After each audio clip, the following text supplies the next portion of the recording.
Well, hi there once again. This is Wayne, and I wanted to kind of pick up some of the bits and pieces that I left out on this bandsaw sled that I put together.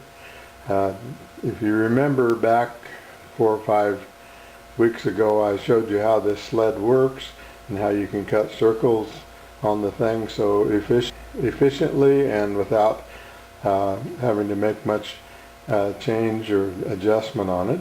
So today I'm going to show you one more little thing that is handy on this sled.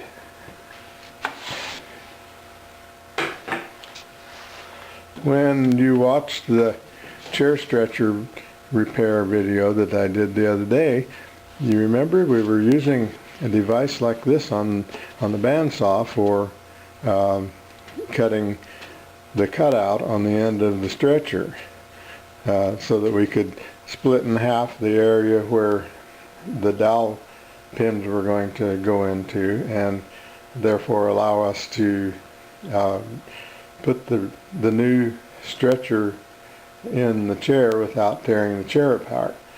Okay, I just wanted to show you how slick this works. You can set it up almost microscopically to the blade, or you can slide it out like this if you want to do some wider boards and you would like to cut a board precisely at a measurement. One of the things that I thought would be a good idea, if you use one of those like key stock or something like that that's pretty uniform, and then you can get an exact measurement there between the blade and the little guide.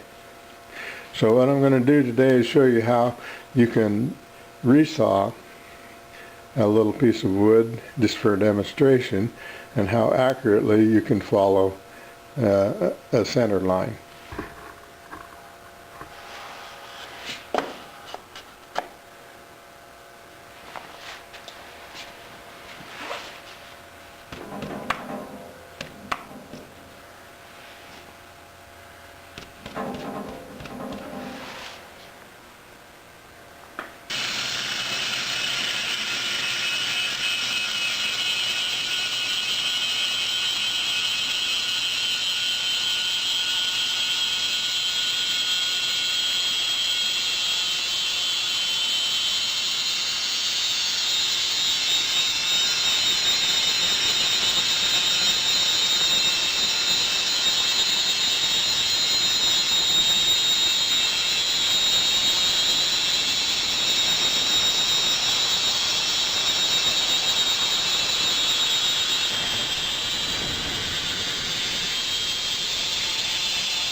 Now you can do this free-handed, but I'll tell you what, this is a lot easier than trying to do it free-handed, and a lot more accurate.